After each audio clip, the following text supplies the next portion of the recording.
Komið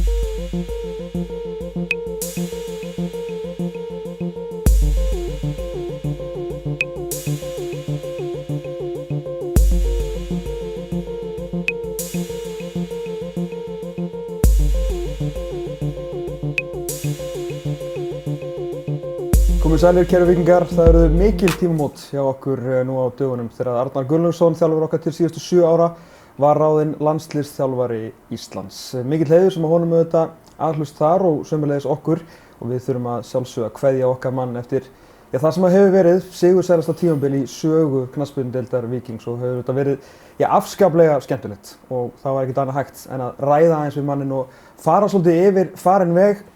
Arnar Gunnlaugsson, velkomin í Lárustofu í síðasta sinn í bili áður en við förum í Víkingstímann. Til hamingju innilega. Takk hérlega. Hvernig svona eru fyrstu dagar sem landsliðsþjálfari og það var kannski gert mikið ennþá, bara á tilfinningu? Já, þetta er búið að vera mjög skrýtnir dagar sko. Þetta er búið að vera ég vissi ekki að vera hægt að vera svona glaður en líka svona sorgmæddur á sama tíma sko. Og miklar tilfinningar og ég leyfði þeim bara að koma skilur og fór í gegnum sorgarferil og upplifði líka mikla gleði og stolt og allan þann pakka og þannig að ég bara hlakka til að fara yfir þetta með þér. Þetta er ótrúlega mikið magnaða minningu sem hafa komið upp í hugann síðustu daga. Sko rauntíminn á þessu gæti klárlega verið svona 8,5 dagur en kannski reynum að halda þessu inn á einhverja svona skynsamlega marka. Ég ætlum að byggja þetta þannig upp, ég bara svona við Höddi tókum saman myndir, svona 12-13 myndir sem að raun og veru bara svona spanna ferilinn. Við ætlum að reyna að kjarna þessi ár bara þú veist, hið góða, hið slæma, sem betur fer nánast bara gott. En ef við ekki að byrja bara á byrjunni. Pre-season 2018. Ég hef verið opinber, hafa alveg haft það opinbert. Ég satt það í útvarp, ég satt það á Facebook að þegar Heimir Gunnlaugsson tjáði mér að hann væri búinn að ráða þig, að þú hafði náð klófestan í herbergi, kom með eitthvað sín og hann bara þetta er maðurinn, sagði Heimir. Ég var brjálaður. En mér til varnar skil ég kannski búinn að fylgjast með svona þjálfara og þú hefur nú verið heiðarlegur með það, þetta fór nú ekki, blés ekki byrlega þegar þú hófst ferilinn. En hvað fór fram á þessum fundi? Hvað varst að segja sem að sannfæri Víkingarna svona Sko, ég veit ekki hvað það fólk trúi en upphaflega hugmyndi var ekkert endilega að vinna titla og eitthvað svoleiðis sko. Upphaflega hugmyndi var eiginlega djarfara en það. Það var basically bara að breyta heiminum sko. Breyta fótboltanum á Íslandinu og breyta landslæðinu og allt sem því fylgir og ég man alveg maður tala alveg digurbarklega á sínum tíma í ykkur útvarpsviðtal og þess að það og margir hlógu af og ég það myndi ekki tala svona í dag ef ég vita hvað væri að vændum en og það var líka eitt annað að gefa hvaða lið sem er góðan leik, skilu, á mæta til leiks og vera óhræddir að spila ákveðin tegundar fótbolta og þess að og það var mjög barnalega nálgun, ég viðurkenni það alveg, en það var gat, fannst mér á íslenskum markaði í fótbolta. Það var búið að vera ákveðin stöðnun og slæm úrslit í Evrópukeppninni og svona og Íslandsmeistararnir þá síðustu ára þar á undan hefði verið mjög sterk lið en nú ætla ég ekki að þreyta fólk en tölfræðilega sé voru ekkert voðalega burðu, þannig sé sko. Þannig að mér fannst einhvern veginn að það væri hægt að breyta ýmsum hlutum og mér langaði að taka þátt í því og þessi mynd er tekin í Kórnum í mínum öðrum leik. Fyrsti leikur tapa notabene 8-2 hérna. En mér til varnar að það voru ansi margir jólasinnar að spila þann leik sko. En þessi leikur var á móti Stjörnunni í Kórnum og töpum honum 5-0. Með 13-2 í fyrstu 2 leikjunum. Já, og það eru 2 sögur tengdar þessari mynd. Eftir leikinn þá koma skilaboð frá Birni formanni sem hann kallar ekki alltaf ömmu sína. Hann elskar klúbbinn sinn meir en margur veit og hann segir mér Arnar, þurfum við að spila svona aggressívan sóknarleik og tapa okkur einasta leik 8-2 og 5-0 og ef við ekki bara tónum það niður. Þetta er 2 leiki sko. Ég var nýbúinn í þessu fræga útvarpsviðtali og ætlum að breyta heiminu sko. Og hinn setningin tengir svolítið, ég man allt eftir hvort það var Mike Tyson eða einhver frægur hnefaleikari að segja bara allir eru með plan þannig að þú kildur þig framan. Everybody's got a plan until you're knocked in your face. Og þarna erum við greinilega átta okkur á því að umfangs grand plansins okkar aðeins stærra en við gerum okkur grein fyrir. Og það þurfum mögulega aðeins að tvíka og breyta til og fá sterkari leikmenn líka. Af því að rómantíkin var kannski líka bara að þú getur gert hvaða jólasvein sem og breytt honum í einhvern Messi sko, sem að sjálfsög ekki hægt. Þannig að þetta var svona reality check strax í öðru leik, en sem betur fyrir vorum við fljótir að læra. Undirbúningstímabilið heldur áfram og svo förum við inn í fyrsta leik sem var náttúrulega enda með að vera frábær leikur og bara einn af betri leikjum bara íslensk fótbolta síðustu ár. Þetta var rosalega svona, hvað að segja, að þetta bara var strax í fyrsta leik, sá maður ummerki þess að þetta myndi alveg virka, þar að segja að gefa öllum leik. Maður heimavöll mestarana, búin að vera þarna í svona miklu brasi, loga markið auðvitað. En það sáu allir að það var eitthvað, þú veist, að þetta var ekki eitthvað algjört bull í gangi hérna í Víkinni. Já, Valur var búinn að vinna deildina 2 ár í röð undan og með gríðarlega bulli. Ég man alltaf eftir því að vorum að fylgjast með uppbytunu og ég leita á leikmannahópi Vals og bara hvernig fyllt út í búninginn og það virkaði einhvern veginn svo miklu kall með mig að við strákan okkar. Sölvi, jú, vissulega, vel kallmannslegur, en við vorum með nokkra pjakka að byrja sem fyrir. Viktor Öllu var að spila einn af sínum fyrstu leikjum og við settum hann í 6-una, hann var þekkt sem 10 hjá Víkingunum. Og Elli og Gústi Lins og fleiri ungi leikmenn. Logi startaði ekki hennar leik, Dofri meiddist held ég bara snemma í fyrrhálfleik. En það sem ég minnist að horfum tilbaka að við litum aldrei öxl eftir þennan leik. Þetta var bara rock'n'roll og party í þessum leik og svo var það bara næstu 6-7 árin bara rock'n'roll og party, skilur. Það var hægður og lægður allt svoleið sko, en þetta er gaman svona byrjandi báða vangi að við spilum mjög skemmtilega fótbolta í þessu leik og gátum gefið Íslandsmeisturunum góðan leik á þeirra heimavelli. Þannig að það var svona, þetta lofa góðu, en svo vorum við kýldir á jörðina. Við held ég að við unnið leik fyrir í 7. eða 7. umferð. Fyrsti heimaleikur hérna á móti Háka og Gerðugrænsokkar. Þetta var náttúrulega engin, það var ekkert alltaf sérstaklega fyrstu 2 árinu raunum voru ekkert samhengi oft á milli. Nei, við vorum með stórkostlega tölfræði. Einmitt, og þú lést nú mikið vita af því. Og ég stóð nú alltaf heilsugur, en ég var líka alltaf að segja sko að þetta var náttúrulega líka aðeins að snúast mig. Að við vorum svo vanið í að tapa, þú veist, ég er búinn að horfa á Víking tapa í 30 ár, árun og þú kemur. Já, jú, 30 ár. En við gætum alltaf að tapa með ungum strákum, 5-6 uppaldir per leik, að spila langskemmtilegasta bolta.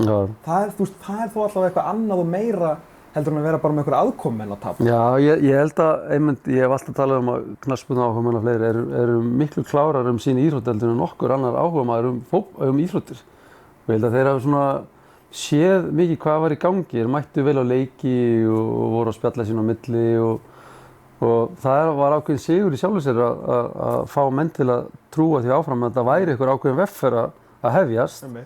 Og það er mjög óeðlilegt að lenda í 10. sæti og vera nánast fallinn í COVID-árið fræga, 2020, en samt fá áframhaldandi óuppsýnandi samning, raun og veru betur samning heldur en ég var með.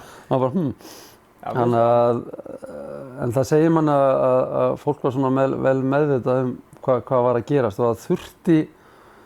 Ég þurfti basically ekki að vera eins barnalegur eins og ég var, þetta aðeins að tvíka til í það sem við vorum að gera. En það þurfti ekki eitthvað stórkostlega breytingar. Það var bara svona búm, tvíka aðeins til. Mögulega að láta ungu strákar að fá aðeins meiri hjálp frá þeim eldri. Pablo kemur, fá svona típurinn á milli, en heilt yfir var þetta bara góður leið. Ég veit að fólk talar að þetta hafi verið disaster á 2020, en fyrir mér var það ekki. Jú, vissulega úrslitalega séð, en það hafi verið að leggja ákveðin farveg að velgengni. Já, en 2020 gerðist ekkert eins og við veitum, þannig að þurfum ekkert að ræða þannig frekar. Þú hlýtur að hafa áttað þig á því, og ég man eftir viðtalinu við og bara stemningunni í stúkunni sem að náttúrulega leiddi að þessu hér, kannski áður en við förum þetta bikarúrslitaleikurinn 2019. Undan úrslitaleikurinn. Já. Að þú var tekið viðtal við eftir þennan flotta sigur á móti Breiðabliki, sem að ungu strákarnir gjörsamlega slógu í gegn, Hvíta Perlan náttúrulega, Óttar algjörlega trilltur. Þú var svona viðtalið við tekið frá varmannbekkjunum að stúkunni og þú svona lítur aftur fyrir þig og ég sá bara í augunum, þú sagðir það líka í viðtalinu og maður sá það í augunum að þú áttaði á að þú veist, hérna gæti, ef þú myndir ná að halda næsta gangandi, þú gætir auðveldlega kveikt bálina. Já, ég hef alveg verið óbúskap með það. Ég gerði mér enga grein fyrir hversu stórt félag Víkingur var þegar ég kem með það, sko. Maður man alltaf eftir þessi tilfinningu að spila á móti Víking gamla þetta og kósí? Það var kósí, sko. Það var bara, herri, ég er bara, ekki bara að sækja sigur, ég er að fara að skora mark og svo var bara pulsan í Hvalfjörðum að leiðinni heim, sko. Og það var ekkert flóknar að það. Og oft en ekki gerðist það þannig. En svo kemur inn á mikla klúbb og bara það er alveg kraumar undir niður að fólk þystir í úrslitaleik í bikar sem var ekki búin að gera síðan 1971 og krafturinn í félaginu jókst með hverja einustu frammistöðu. Þetta var mjög erfið bikarkeppni. Þetta er eiginlega erfiðasta bikarkeppni Víkinga undir minni stjórn, sko. Þetta var Káa í 16 úrslitum fór í vítakeppni. Sölvi með ömurlegt víti sem hann viðurkennir þetta ekki sjálfur, sem hann tryggði okkur sigur. Svo var það Vestmann ef við vorum 2-0 undir í fyrri hálfleik. Nico Island annað fyrir leiki úr Sjóvíki og einhverju þvælu. Við fórum með einhverjum spýttbátum til Eyja, sko. Það myndi aldrei vera leyfilegt í dag, sko. Svo var þessi frægi undanúrslitaleikur. Og fólk gleymir oft að þau eru búin að vera núna í 5 úrslitaleiki í röð sem er alveg fáránlegt ef þú spáir í. Þetta er svo fáránlegt hversu mikið liðið hefur lagt á sig til að komast í þessu úrslitaleiki. Við höfum lagt Blikana tvisarvelli í eppiskum undanúrslitaleikjum. Og Blikar hafa verið okkar helstu keppinautar, en nú er ég ekki að ditsa Blika, ég er frekar að hrósa Víkinga að þetta sýnir bara hversu erfitt er að komast í úrslitaleiki af því að þeir okkar bestu keppinautar og frábært lið tókst ekki einu sinni að komast í úrslitaleik á þessum 5 árum. Nei. Þannig að síðan þú komst hingað hafa þeir ekki farið á Laugardalsvelli. Þannig að þetta er alveg, ég held þetta kredit að hafa komist í 5 úrslitaleiki, ég efast þetta verið matsað ekki nema Sölvi kom okkur í 6 úrslitaleiki sem ég fulla trú á. Þannig að þetta er ótrúlegt afrek. Þessi tiltekni leikur, það var bang og blíða, Óttar gerir eitthvað geðveitt mark beint úr aukaspyrnu, þeir skora kolólveitt mark í byrjun leiks. Eftir 20 mínútur Kol Ramstad í fyrsta lagi og svo var þetta aldrei víti. Don't hold a grudge. En bara halda því til að haga. Ég var mjög rólegur á liðinu þá notabene, fikk ekki rauðspjaldið. Nikola gerir svo 2-1 frábært mark, sendingu á Júlla innfyrir. Og svo samt manni eftir markinu á Guðmund Andra. Hann sveif einhverja, nú ætla ég ekki aðeins 10 metra í loftinu og fann einhvern auka kraft til að skora með skallamarkinu sínu, 3-1. Og þetta var bara blikalegi, var frábært þessu tíma eins og ávallt þeir voru í öðru sæti í deildinni, búin að öðru sæti deild og bikar ára undan. Fólk gleymir oft við að þetta var alltaf stórveldi en bara Óskar þeir tóku þetta upp á nýtt level varðandi að vinna titla. Þannig að þetta voru geggjaðar minningar. Þessi leikur var mjög góð við erfiðar aðstæður, spiluðu mjög skemmtilega bolta í úrslitaleiknum. Já, mjög. Og Óskar sanngjarnan sigurs. Já, og bara eina sinn kannski sem við höfum verið þá svona underdogs í þessu bikarúrslitaleik. Já, ég meina FH var, hvort það endaði í 3. sæti í deildinni. Já, Óli Kristján. Þeir voru mikið. Óli Kristján var prófessor Óli og var mættur þarna og voru þvílíku siglingu og þeir voru kókrestir. Maður sá það alveg fyrir leikinn og líka, ég veit ekki hvort að menn muni eftir því að 3 dögum áður var Kári Árna búinn að togna í læri aftan í okkar mikilvægasti leikmaður og þannig að þetta var krefjandi stund en ég held að þetta sé örugglega með þeim yngri liðum sem að byrja úrslitaleiki, þessi meðalaldur. Og það voru menn að koma á bekknum, Örvar Eggerts, Atli að koma á bekknum og Viktor kom á bekknum líka, en þetta var alveg magnaður sigur. Sýndu líka hversu ungir voru undir lokin þegar fóru þrír á móti marki nánast og tókst eitthvað með þetta var alveg óborgarlegt moment en geggjaður sigur og svona. Já, þetta good times. Fer þetta á stað, svona kannski við hlaupum ekkert yfir, bara förum alla leið í... Sleppum bara 2020. Já, það gerðist ekki sko, það bara, þú veist, það töpuð með bikar og svona, við ræðum ekki svona sko. 2021 in the hunt, svo einhvern veginn fer á stað og ég var að horfa aftur á gamla stað og horfi alltaf á Víkingar fullkomin endir, seinni 2 þættina. Og þú veist, það er eitthvað sem er að tala sko, það sem var ekkert talað mikið og hefur ekkert verið talað kannski eftir hennar titil að það ekki bara þessi KR-leikur og að sjálfsögur með mómenti hérna þegar þú ferði í vélina vel meðvitaður kamerur og my god, gegn náttúrulega showmenn sko en þetta var bara eitthvað, 10. sigurinn í röð Já. Og auðvitað var, við vitum alveg að Blikarnir svo sem hentu frá sér mómentinu, við áttum ekki á því en það þurfti 6, 7, 8 vikna átak frá ykkur til þess að eiga rétt á að vera í þessari stöðu í loka leik. Þetta var bara svona hápunkturinn á geðveiku rönni. Þetta var akkurat málið sko, við spilum á móti Blikarna á Kópavogsvelli, töpum 4-0 og það var klárlega að þurfti einhverjar breytingar í næstu leikjum og þannig að ég hendi Sölva hér út til liðinu og hann talaði ekki við mig í 3-4 vikur eftir og þetta var, svo kom heimaleikur held ég við K strax á eftir og það var 2-2 og þeir jöfnuðu á síðustu sekúndinu sko og maður bara svona, en svo kom frægur bikarleikur móti KR og við spilum eins og englar í þeim leik og við vorum komin í 3-0 held ég í fyrri hálfleik, frábær mörk og þá einhvern veginn fórum við á þetta mikla rönn. Já, þeir ætluðu að vera svaka töffari í svona leik. Svo Pablo Puniet rassaði Kjartan Henry út í auglýsingaskilti og tók mér á þessu sett. Algjörlega sko. Viktor Örlög gerir ekki að marki í byrjun og þú fyrir á þetta þvílíka rönn og Blikarnir voru þá, ég segi ennþá að þetta sé besta lið Blika meðan að ég var fyrir stjórnir á Víkingum. Þetta var ótrúlegt lið hjá Blikunum, það var mjög skemmtileg, skoruðu fullt af mörkum. Óskar sammálaður. Og voru frábærir í Evrópukeppnunum og bara virkilega flott lið sko. En við vorum alltaf nartandi í hælunum, þetta alveg, við þekkjum það frá í sumar. Blikarnir gerðu ekkert ósvipað við okkur í sumar. Þeir unnu sína leiki og hengi okkur, þetta óþægileg tilfinning. Bara svona, hvenær get ég losnað mig við þessa flugu? Hún alltaf að bugga mig, skilur. Og við vorum svona, við biðum eftir einhverjum smá mistökum, það myndi gefa okkur smá von að við gætum náð þeim, en þetta var náttúrulega bara epic dagur. Bara epic dagur í knattspyrnu sögu Íslands. Og hvað gerðist það á svona Káravelli var náttúrulega bara eitthvað grín. Þú búinn að spá því? Já, ég hef búinn að spá því, sko.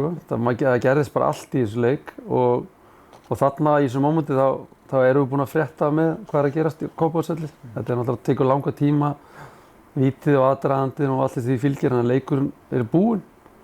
Þannig að mikilvæg augnabliksins og þú veist að þú ert að fara í leik með no disrespect á leikni, þá ert að fara í leik á heimavelli.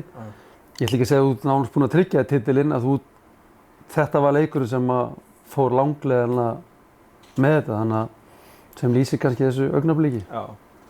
Eru mörg, ég veit, þú ert búinn að vinna titla og svona, en eru mörg bara svona moment stærri en þetta? Nei, þetta bara líka, ég held ég myndi fá annars svona moment á Akranesvelli núna í ár, ég verða að vikna, það er svona trillist í hana þegar hann skoraði Danny Djuri, sko, ég held þetta var annar moment.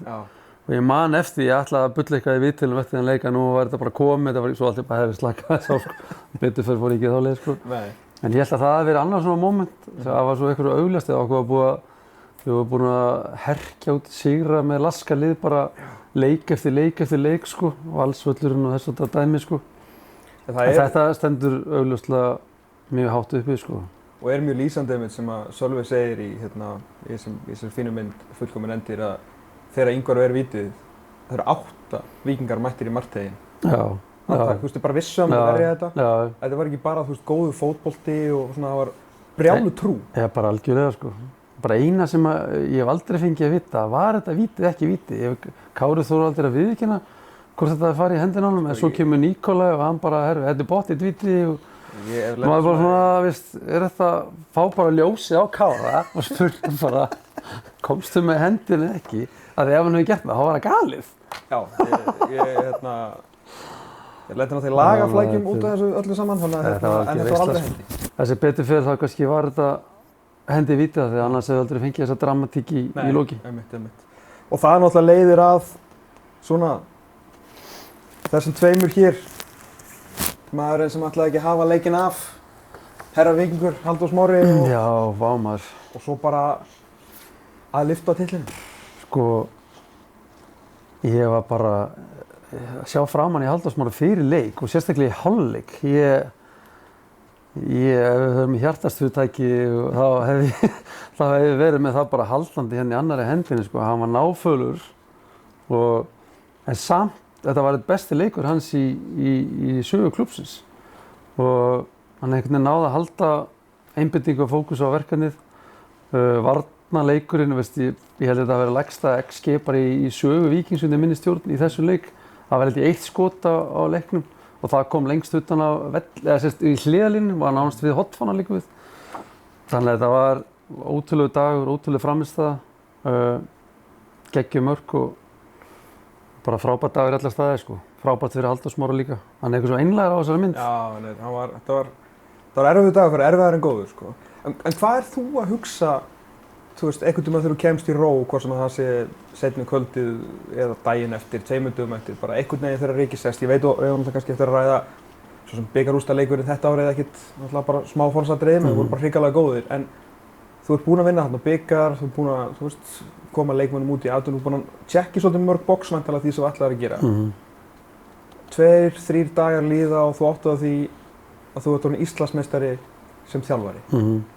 Manstu, áttur eitthvað svona moment? Já, ég man bara þetta er það stærsta sem maður upplifa á ferlinu sko. Það er svo allt annað að bera ábyrgð á leikmönnum og klúbbi og öllu því sem því fylgir. Og líka bara það var einhvern veginn að hafa staðið við kannski stóru orðin. Að tala ekki bara digubarklega hvað ætlar að gera, heldur að delivera. Hvernig þetta var delivera með öllum þessu leikjum sem við unnum undan. Á móti hvað andstæðingur varst að keppa við, það voru stór lið, fólk gleymir líka oft hvernig Valur var á þessu tíma líka. Valur var ekki slorlega heldur, KR var bara 2 ár liðin frá þeir og Íslandsmeistarar. Þannig það var allt svona samkennu heldur en kannski var í ár. Það voru svo sterk lið sem varst að keppa við og liðið okkar var ennþá í mótun. Ég man líka, ég var rosalega ánægður fyrir hönd Kára og Sölva, þú getur ekki skrifa handriti hvernig þú ætlar að enda ferilinn. Ef þú ert 10 ára og hvernig við enda ferilinn? Ég veit ef Íslandsmeistari og bikarmeistari, mín uppeldisfélag. Ok, sjáumst, það skilur við, það trúir engi sko. Þannig þetta var svo glóríus í alla staði og Líka þú varst að segja með hennar svona, hvernig þetta svona kraumað undir, að þegar nú eru við, ég og Sölvi jafnaldrar og Kári 2 árum eldri við, að þegar þeir eru að koma upp, skilur við einhvern veginn, 91 titill, svo bara eins og ég hef alltaf lýst í, bara þeir upplifa alltaf bara miðaldir, nema þeir eru bara það góðir að þeir fara í atvinnumennsku og sleppa við að spila á þessum miðaldum, fattar við. En þú veist, þetta handrit og líka bara svona krafturinn að þeir kjósa að koma aftur, eru bestu mennirnir í liðinu þeir eru spila, það er ekki eins og þau séu okkur fríræti. Og bara svona líka, svona krafturinn í klúbbnum, bara þú veist, litlu atriðin, hvernig stjórnin styrkir, hún alltaf verið þú sterk, fattur, en þú finnur samt að finna fyrir bara allt baklandið hérna, hvað klúbbnum að breytast. Algjörlega, sko, það var miklu, eins og ég sagði, miklu dýnamískari félag maður gerir sig grein fyrir. Styrkleikinn lá líka í að stjórnarmenn voru búin að lengi. Það var ekki örar skiptingar og þess og þeir alveg brunna ástríði fyrir félagið og hafði alveg bullandi trú. Maður var stundum bara strax í byrjun, bara slakið aðeins á hana, sko. En þetta smitaði svo í fíla þetta atmosfér. Það var svolítið svona líktist sem ég var vanur upp á Skaga á sínum tíma. Það sem var krafan var bara vinna og sigra og spila góðan fótbolta og svo líka ég að horfa á þessa mynd líka og það eru ungi leikmenn þarna sem að núna eiga bara frábæra feril í atvinnumennsku. Þannig að þetta er svo margt sem að gerast þannig að Pablo var að koma þarna fremstur í flokki. Þannig að það er svo margt sem að gerast bara svona mynd sem er bara gríðarlega ánægjuleg sko. Svo náttúrulega vinnum við tvennuna og náttúrulega svo auðvitað náttúrulega bikartitill eftir það náum ekki að verja titilinn en bikarinn var bara svona, þetta var bara breytt í mjólkurvíkinginn og bara þú veist, nóga bikarmyndum handa til að skoða. En sko, og tvennumyndin þarna líka. En hvenær þá að þú talar um að svona, hvenær svona verður shiftið til að vitni þig, til að fá að sletta aðeins, úr því að menn eru bara svolítið þakklátir fyrir að þú sért hérna og það sem þú sért að gera, í að nú viljum við bara að þú vinnir. Sem að þú náttúrulega bara, þú veist, aðstæða sem að þú býr til sjálfur með að vinna svo mikið. Já. Er það Það gerist bara strax eftir 21 tímabil. Já. það gerist það sko. Og man eftir, já, ég elska það sko. Það var alveg enn og aftur vitnað í þessi Skaga ár sko. Já. Og ég man líka eftir bara 22 tímabilið, það er fyndið að segja frá þetta að við töpum 3-0 fyrir Blikana með snemma í mótinu. Og þá er Heimir formaður knattspyrnudeildar, hann mættur inn í klefa, ekki inn í klefa, heldur inn á skrifstofu. Ég sem betur fyrir var ekki það sko, og var svona að rauna aðeins yfir menn og hann skammaði sér eitthvað fyrir þetta sko, en mér finnst það bara í fínu lagi. Þetta sýnir bara passion og metnað og allt þess og þar og sýnir bara það að standandi var honum miklu hærri núna. Skilur þú, það var verið að eyða peninga hann veturinn og gera allt betra og allt þess og þar. Þannig að klúbburinn var bara allt í einu ári bara komin upp á nýtt level og ég til okkur í þessu 4 að við höfum viðhald alltaf levelina því að hvað er merking velgengni? Það er ekkert endilega alltaf að vinna titla, það er ógeðslega erfitt í leikjum sem fótbolta, game of margins að vinna titla, heldur en merkingin er að vera alltaf við toppinn. Og í öll þessi 4 ár þá vorum við verið toppinn í bikar, toppinn í deildinni og staðið okkur ótrúlega vel í Evrópukeppninni. Þegar við höfum dottið út, þá dottið út á móti mjög sterkum liðum. Þannig að við höfum alltaf verið hérna í öllum keppnum sem er gríðarlega erfitt og það er eiginlega merking frábært lið. Hver var eða er einhver galdur að hafa vinna bikarinn, farið í 5 úrslitaleiki? Ég held að það var fyrst og fremst mikil gæði og hungur og karakter. Það er fullt af góðum liðum sem að tala algjörlega sko. Og ég hef alltaf verið mjög opinskárn á það. Ég skil ekki okkur að fleiri þjálfarar bara viðurkenna þetta ekki en heppni spilast miklu stærri rullu í okkar leik heldur en okkar annar íþrótt sko. En ég hef alltaf trú á því að ef þú hefur gæði og hungur og karakter og smá dræfa þá kemur einhvern veginn heppnin til liðsvið og það eru móment í öllum þessum bikarsigrum það sem að erum bara svona, við erum að forsa heppnina til liðsvið okkur sko, það er ekkert flóknara það, en við erum líka að nýta hana og svo mögulega töpum við bikarnum í ára þegar við áttum ekki góðan leik sko og það má alveg tala bara svona fólk átti sig á heppni versus að vinna og tapa, veist. Ef það hefði verið var á Laugardalsvelli á móti KA, þá hefði markið þeirra í fyrri hálfleik aldrei staðið og við hefum fengið 2 víti í fyrri hálfleik. Skilur hvað við? Já, þú veist. Ég hef ekkert hugsað þetta notabene. Sérstaklega ekki Evrópu. Og ég hef aldrei talað þetta og aldrei grenja yfir þessu. Ég bara, geggja KA vann og allt þetta. Ég bara tala hvað er stutt á milli í þessu leik. En við töpum leiknum og við vorum hræðilegir og allt þetta og enginn talaði þessi móment að við vorum besta liðið og að þurfti enginn að vorkina okkur sko. En þetta sýnir bara hvað er ógeðslega erfitt að vinna þessa titla og þegar ég segi enn og aftur 5 úrslitaleiki í röð er bara, ég spurði ekkert leikmenn á okkur fundi fyrir þennan leik, KA-leikin, ef við vinnum 5 ára röð, jafnast það á að vinna Íslandsmeistaratitil og skilur, hvort myndur þú taka? Og það var allir sem sögðu bara 5 úrslitaleiki í röð, þeir gerðu sér grein fyrir hversu erfitt þetta var. Bara allir, hver á einasti sko. Og ég er sammálaður. Sko, 23 að þá förum við á stað með lið og vinnum hérna Stjörnuna það var í ár, það var ekki líka þá, ég með það ekki. Mómentið þegar við vinnum KA þegar þú og þínir menn búin að smíða lið sem er 8-0-0 og búin að fá á sig eitthvað 1 mark eða eitthvað eftir 8 leiki. Hvað bara og bara náttúrulega, og næstu búin að vinna þetta í 22 umferðum, sko, þetta var, var þetta fullkomna lið eða fullkomna tímabil eða? Þetta var fullkomna lið í fullkomnu kerfi. Þetta var, og enn áttu talandi smá heppni, Gunnar Vatnamar, skilur Kalli var búinn að vera flottur fyrir okkur, sko, og ég ætla aldrei að segja að við höfum verið heppnir að hann sleit krossbundinn, en bara svo stutt á milli þessum að það var bara sorg í nokkra daga og svo dettur Gunnar upp í hendurnar á okkur, skilur, og við stökkum á hann og... Er ekki sagan sönn að þú veist, það var virkilega verið að spá í nýsjálenska fyrirliðanum eitthvað Jú, það var landsliðsklúbb í gangi, það var skoða báða og hann fær rautt í fyrrihálfleik nýsjálendingurinn. Þá svona shiftar fókusinn yfir Gunnar. Og svo líka önnur saga sem að ég hef ekkert sagt, að ég skammast mig fyrir að segja þessu, þannig að fínt að segja það núna, að Gunnar er búinn að skrifa undir og ég ákvað, og ég vissi ekki að því, ég vissi að það væri í dag, skilur, en það klukkan 1 eða klukkan 8 morguninn og ég var eitthvað morguninn, þá sá ég sér síðasta landsleiki á Gunnar. hann var að spila útivelli við hvort það var Austurríki eitthvað svona gott lið og hann gerir alveg skellu mistök í þessu leik, hann bara einhvern veginn hann fer bara í brain freeze og sendir boltan eitthvað þvæl og ég einhvern veginn bara hann búinn að skrifa undir, verðum að hætta skilur, ég fer einhvern veginn svona er að djóka skilur, en samt ekki ég var bara svona, shit, hvað er ruglið þetta við bara sáum þetta ekki þegar við vorum að fara yfir greininguna sko, þessi betur fyrir það ættum við ekki við en svo líka breyttist Logi í algjört býstana og Biddi fór á flug og við vorum á ógeðslega skemmtilega pælingar í þessu 3-2-5 sóknarkerfi það sem var mikil dýnamík á og vorum með eina liði í heiminum sem var ekki með 2 eða 3 hafsend, við vorum með 1 hafsend í Oliver í uppspili og svo voru 2 bakur í sikkur með þannig að annar gæti alltaf farið fram og Logi og Davíð, Kalli og svo varstu með 2 alvöru kantmenn og þetta var Matti kemur hann inn og svo kemur Aron inn hann í seinni hlutunum og hann bara smellpassar inn í þetta, þannig að það átti engin breyk en það bættu öll mitt sem hægt var að bæta nema að fá okkur fæst mörkin í deildinni. Af því úrslitakeppnin fór bara í eitthvað grín sko. Og þarna kannski líka til að taka inn svona annað topic á meðan þú skoðan á hérna bæði sófatitilinn og svo náttúrulega 4. bikarinn í röð.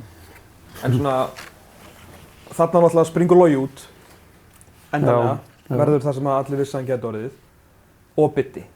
Maðurinn sem enginn gæti gert að leikmanni og þú og Víkingur gerir hann að besta leikmanni í deildinni, as voted by the players, bara unplayable. Þetta var náttúrulega líka í raun og veru stór hluti af því sem þú seldi þig og langaði að gera hérna. Það eru ófáir strákarnir núna sem að þú hefur tekið svolítið beygða og byggt á upp aftur og gert það atvinnumönnum og landsliðsmönnum. Atli Barkar, Júli Magg, stórkostleg tímabil hjá honum, Logi, Kristall, þetta er svona maður getur nánast fara að segja Gísli Gotti. Já, ég meina öll þessi ár að þú myndir setja saman liðið við leikmenn sem við bæðum selt og leikmenn sem að retired. Þegar Kára á Sölvinni á ekki styttri tíma en 4 ár. Það búið ótrúlega leikmannavelta sem hefur verið mjög challenged líka og þetta viðhalda hungri og viðhalda að vinna titla og viðhalda að stíga alltaf skref upp á við. En á sama tíma þetta að missa 2 eða 3 pósta okkur einasta ári. Þannig að kredit á klúbbinn hvað við höfum verið duglegir við endurnýja okkur líka. En þetta ár núna var tvímælust langmest challenging því að liðið var svo smurvel 23 og við fengum frábæra leikmenn í staðinn, menn Jón Gunnar og Valdimar voru kannski direct replacement á Bidda og Loga en 2 allt þessi leikmenn. Sýtti það enn aftur þurftu að breyta smáatriðum í okkar leik og það tók alveg smá tíma, við vorum aðeins stífar í öllum okkar aðgerðum þetta tímabil þráttur að skora alveg, ég held að við skora flest mörk í deildinni og allt það sko, en ég held að þú getur sammála því, við vorum svona stífari. Einhvern veginn svona aðeins meira harðlífi. Já, vantaði svona fluidít og svo voru líka liðin búin að stúdura okkur vel og allt það fyrir góðunum, en ég er samt á því og kannski með einhverja myndi frá þessu tímabili að þetta hafi verið besta tímabil í sögu Víkings. Það er að segja 2024 vorum við besta lið. Nei, mögulega ekki, en besta tímabil þegar þú lítur heilt yfir allt. Þú ert 2 úrslitaleikjum frá því að eiga besta tímabil í sögu bara íslenska fótboltans. Já, það var ég enn aftur bara komin út í það að þú ert standað með toppinn og svo gerist það bara í úrslitaleikjum og þú tapar. Það er bara flip the coin stundum. En bara með því hvað við vorum að gangi í gegnum með alla þessa leiki og meiðslin og allt þetta dótir í sko, þetta var alveg stórgóður tíma, það var alveg lýgilegt sko og hvernig þetta endar og allir sá pakki sko. Þannig að heilt yfir með alla þessa 47-8 leiki það er bara ótrúlegt að hafa náð þessum árangri. Sko, kannski endum að það sem að þú kveður nú eftir að hafa náð enn einum sögulegum áfanganum að koma íslensku liði, eða sem sagt, já, náttúrulega jafnar árangurinn að koma þeim í sambanddeildina eins og hann heitir náttúrulega núna, ekki riðlakeppnina. Og svo uppúrunni að þessi mynd hérna er eftir Postmann heima. Já. Sko. Þetta er svona vanmyndasti sigur í. Er það ekki? Jú, ég meina, veist. Það var alltaf, ég var alveg nett pirraður yfir alltaf þessu umræði varðandi Evrópuárangur Víkinga undir minni stjórn áður en þetta ár byrjaði sko. Ég var alveg bara, ég hringi inn, að þetta var svo, veist, hún var rétt að því leyti að við unnum ekki mörg einvígi, en það verður alltaf að taka tillit til við hverju þetta keppa við, sko. Ertu að keppa á móti liðið frá bara einhverju skíðalandi, skilurðu, eða ertu að keppa á móti alvöru liðum og liðin sem við fjallum út af Malmö og Lech Poznan og Ljubljana sem var bara einn leikur COVID-árið og það var á heimavalli þeirra nótibeinu og það var í framlengingu, skilur ekki við, þú voru að fara eftir aðstæðum, skilur, þess að sagði ég alltaf, sko, að Evrópuárangur okkar, ég var ekki að reyna að blekkja neitt, hann var búinn að vera frábær fram að þessu ári, út af einmitt svona framistöðum, þar sem við erum að taka Lech Poznan bara alla leið, skilur, framlengingu á útivelli og vinna heimaleikinn og Malmö-leikinn og þetta, sko, og Levadia heima, íslensku meistarandir, 6-1 á heimavelli, skilur, og þarna pirraði mig óendanlega að þetta færi svolítið fram hjá mörgum, en og aftur, ég held að knattspyrnumenn séu klárir. Ég held að margur hefði séð í gegnum þessu umræðu, en þetta klárlega eitt af stærstu dögunum. Riga þá kannski eina sem í alvörunni setur í þér? Já, en sko, Riga kortir fyrir einvígi á móti Riga, bara að fólk gerir sig grein fyrir, þá voru þeir að kaupa leikmann frá La Masia í Barcelona fyrir 1,5 milljón evra, eitt leikmann, sko. Þannig að því að liðir frá Riga, skiluru, og því dóti, að þá bara, get ekki neitt, en þetta eru lið sem eru langt meira budgetið við. Fyrirleikurinn situr í manna þegar hann var lélur, töpuðum 2-0, en heimaleikurinn vannst, sem var mjög gott, þannig að einvígið var, það var naumt á móti liði sem eru með bara betri en við, ekkert flóknar að það. Þannig að það var heldur ekkert eins mikið disaster eins og margur heldur held ég. En það voru vonbrigði, klárlega, því við vorum með það stellið. Aron kemur til okkar rétt fyrir og er ekki löglegur í þessu leiki maður minnir. Þannig að þetta er svona, já, stöngin inn og stöngin út. En samt sem áður áttu eftir að spila við lið síðan í sambandsdeildinni sem eru með meira budget og stærri. Og auðvitað eins og þú segir, heppni og allt það, auðvitað hafa andstæðingar þínir og okkar vilja náttúrulega benda mikið á það að gera lítið úr serklegsýrunum að þeir skildu menn eftir heima. Það er samt alveg þokkalegt lið síðan og ég held að það er alveg búist við. Því bara svara með að vinna bara Borak samfærandi, 2 stórkostlega framistöður, 0-0 framistöður á 1-1 fyrir ekki 1 eða þessu jafntefli, bæði náttúrulega í þessum Armeníuleik sem er skrítinn og svo bara kemur mómentið og það er bara farið á heimavöll liðið sem var bara ekki, þú veist, í Evrópudeildinni eða Champions League hérna fyrir nokkrum árum síðan í Lask. Og það er ekkert, hvað maður að segja, aftur á sletta, það er ekkert leave things to chance, það er bara náði stíi sem þurfti. Þetta var mikill lærdómur, þetta Evrópuævintýri í okkar ár, þetta var svo margir leiki, sko, og það byrjaði náttúrulega á móti Shamrock og það er einvígið sem við töpuðum, en guð minn góður, sko, ef við farið fram 10 svona einvígi með nákvæmlega sem er tölfræði, þá myndum við vinna 9, þetta var ótrúlegt, sko. Og það sýndi bara hversu sterkir við vorum.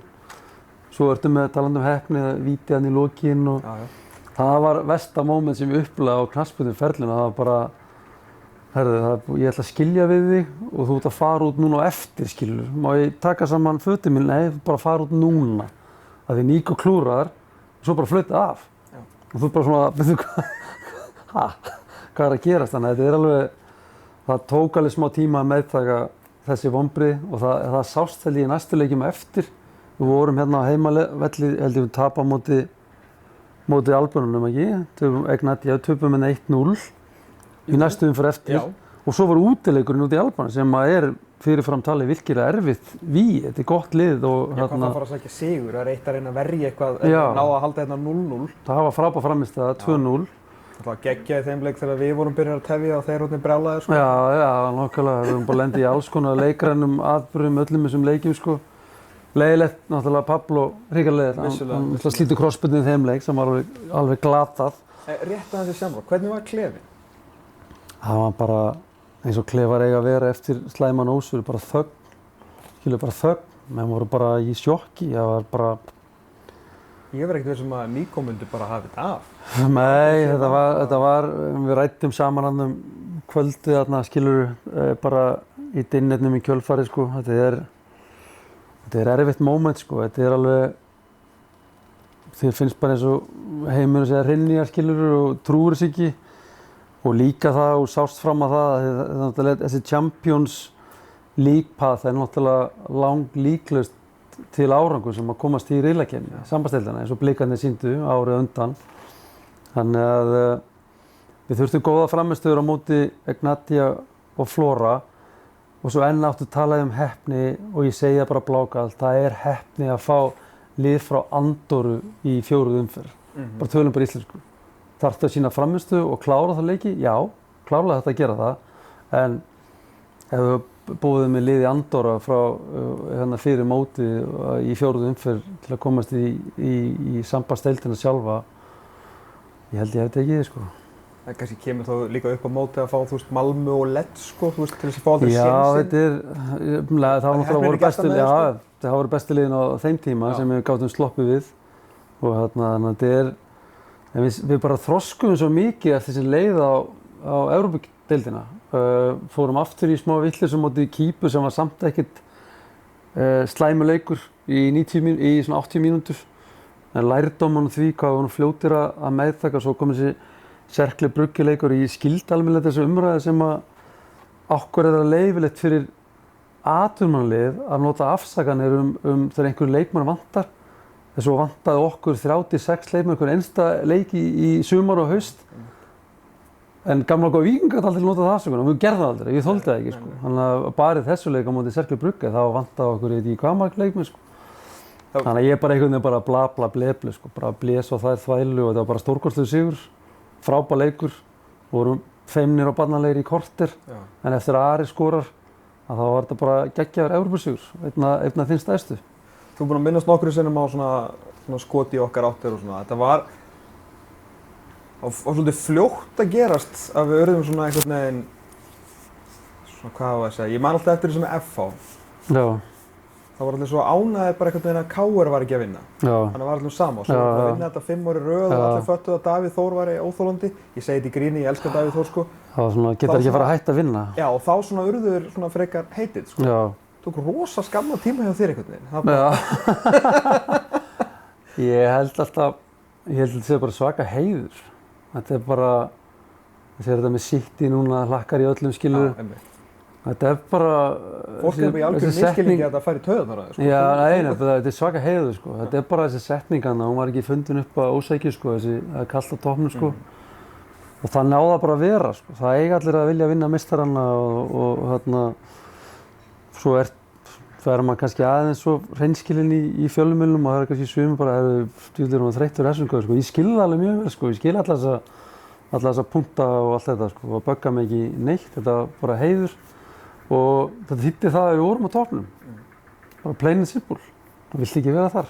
Ég myndi halda það sko. Pirraður á liðinni miðinni sko. Og ég nota oft við strákana sko að það hati ykkur allir. Það veist að meira þess að sko ættingin sem að segist vera samgleðastir, hann hataði raun og veru að því hann þolir ekki að þú ert alltaf að vinna skilur. Það er náttúrulega að vera meint í grín en það er lærdómsríkt að vera þarna uppi. Dagur er að kveldi kominn, 7 ár. Af, þetta eru 6 titlar, Evrópuvegferð. Þú bara séð, við sitjum nú hérna bara í Lárustofu sem 6 tímabil, já. 6 tímabil, 7 ára, svona 6-8 ár. Já, 6 tímabil. Sem þú segir, sitjum við í Lárustofu sem bara svona hluti af líka uppbyggingunni sem átt sér stað. Ég meina, með Frikka bar hérna við hliðina og konum með bestu umgjörunni kringum heimaleiki, einhvern veginn svona... Já, þú veist bara, það hefur ótrúlega margt gerst á svona 6 árum. Hvað er svona... Fyrir utan alltaf bara þetta típiska svar að mæta hérna á æfingar og kenna mönnum fótbolta. Hvað sem myndu þú sakna þér? Þetta mannlega. Bara dýnamíkin í félaginu og kemestríin á skrifstofunni, kemestríin í öllum. Tekst þetta aðeins með úrslitaleikum undir Blikarnir hérna, hann fór eins og hann fór en það var margur sigur unninn í þeim leik. Það var hvað margir sjálfboðaliðar sem tókust það eitt skilur og eftir var bara stærra og sterkara félagi sem maður sá bara dafna á hverju einasta ári og ég segi það bara hreint og beint núna að það er lífstíll að vera víkingur. Það er bara, ertu víkingur? Já, ok, vá. Og ég held að víkingar fattar þetta sjálfur ákveðin svona gildi og þess að við erum aldrei litlir í okkur, við erum keppnismenn en erum fyrsti aðilar til að taka í höndina á andstæðingum okkar þegar þeir vinna okkur, skilur við aldrei vælt og skælt, það er aldrei afsakanir notaði, skilur við meiddir eða dómarinn var ég brjálað stundum með hann og leikstóndur? Já, ég var það. En kannski einu sinni misti ég mig í viðtölum eftir leikinn, þannig að það var aldrei notað eitthvað svona stór orð og drulla yfir einn eða neitt. Þannig að við gerðum þetta árangur saman og hann var gerður svolítið á heiðarlegan hátt og á miklum íþróttanda sem að ég held að við ættum að vera öll stolt yfir. En ég held að þessi lífstílspæling með að vera víkingur, ég held að hún sé núna bara lifandi og verður það ókomna framtíð. Ég held að sé ekkert, veitir það svo sem allir hvað gerist núna, maðurinn sem er búinn að standa þér við hlið að fara að taka við okkur, upp alinn, sem að þú ert náttúrulega líka búinn að ala upp og kenna og hann har fengið mörg tækifæri á hliðarlínunni. Þöggs dómurunum vil ég meina ekki þér. Hvað hefur Sölvi til brunns að bera fyrir utan bara að vitum alltaf kann fótbolta, var lengi í þessu. Hvernig ertu búinn að sjá hann þroskast? Já, ég er fyrst og fremst bara ógeðslega stoltur að hann sé að taka við það því að maður horfir á Guardiola, my mentor, veistu hversu margir er að þjálfa sem að hafa komið í nála við hann og maður sér þetta, vonandi gerist þetta líka í framtíðinni fyrir mig að einhverju fyrrverandi leikmenn hjá mér muni gerast frábærir þjálfarar og Sölvi og Aron og þessi strákar skilurðu sem að hafa kannski verið undir minni handleiðslu, þeir munu taka skrefið áfram og Sölvi er bara, fyrst alveg bara Víkings legend og hann er streetwise og smart og klár, keppnismaður og hann er mikið presens á hliðarlínunni. Það er mjög sjaldgæft að fá jafn stórt starf í byrjun ferilsins en hann hefur gríðarlega reynslu sem að vegur á móti, ekki bara inn á velli, heldur líka bara í lífinu, hann hefur lent í ýmsu í sínu lífi, hann hefur farið gegnum ýmsa þætti sem öllum er kunnugt frá því hann fæddist líka, sko. Þetta er alltaf að berjast við mótlæti og komið út sem sigurvegari, þannig að Víkingur er bara í topphöndum, félagir í topphöndum, Kári magnastmála og öll stjórnin og þess að það meina Hall er að hætta núna, Víkings legend líka sem framkvæmdastjóri.